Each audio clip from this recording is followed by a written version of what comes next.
Welcome Alexander Thomas and Stella Chess. In a recent study conducted by yourselves, you unearthed a new theory about child temperament known as the New York Longitudinal Study. In this study you explained what you call the 9 traits of temperament. Would you like to explain? First, we will talk about temperament.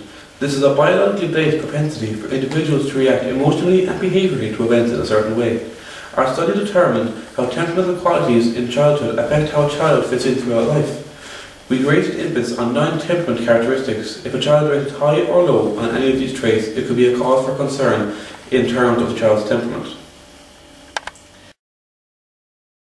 Well, the first trait we will discuss is a child's intensity of reaction.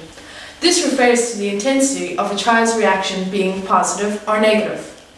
As you can see from the subject's reaction, it is a perfect example of the difference between personalities. A high intense child, if in a pleasant mood, may laugh and shout but scream when upset.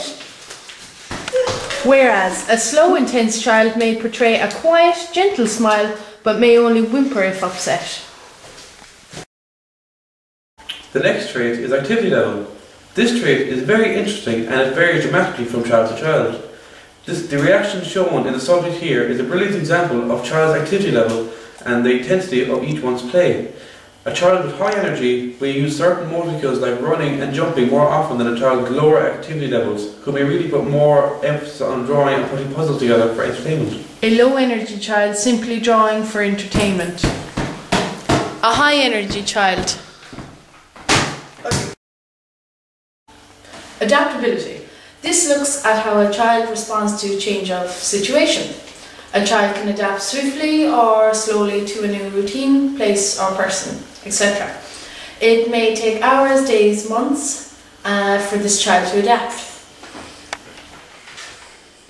This child is immediately comfortable with the stranger.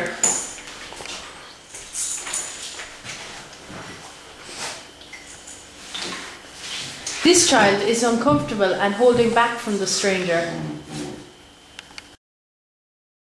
Approach and withdrawal.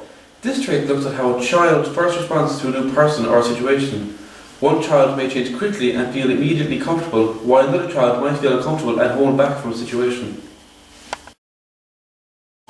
Well, the trait persistence. This looks at a child's concentration levels whilst doing an activity and whether or not they can stay focused enough to see the task through. This is a persistent child and is focusing to see the task through.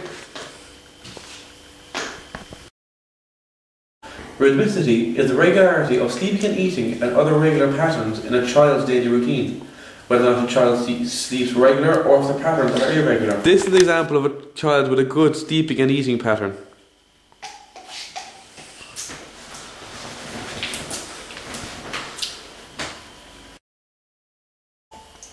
The trait quality of mood. How often a child is happy and how often they are sad. Some children are happy the majority of the time, while some are more often sad and withdrawn. Distractibility looks at how easily a child may be distracted when they are doing an activity, for example sucking a bottle. This is a child that gets distracted easily.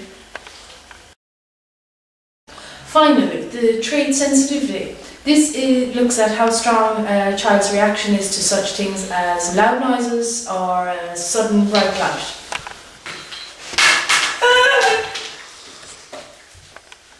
I understand that some of the traits are similar to others. Would that be fair to say? Yes, some of these traits are very much linked to each other. For example, not every child will show all 9 traits, but rather a combination of a few of these traits. However, it is important to note that environment and temperament are closely linked. A child that is well matched to the environment may well have a good temperament, and this is known as goodness of fit. From what I understand, some of the traits are similar to others. Would that be fair to say? Well, yes, some of these traits are very much linked to each other. For example, not every child will have all 9 traits, but rather a combination of a few of these traits. However, it is important to note that environment and temperament are closely linked. A child that is well matched to the environment may well have a good temperament. And what were the results of the study?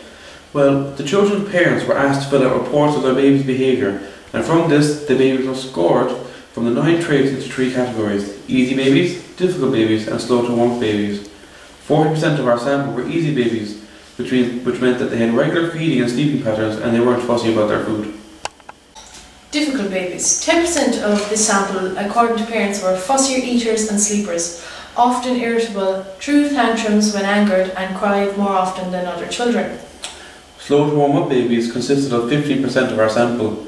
These babies had mildly negative reactions to new situations and they showed more passive resistance to food. For example, they were drooling it out as opposed to difficult babies who were more prone to spit.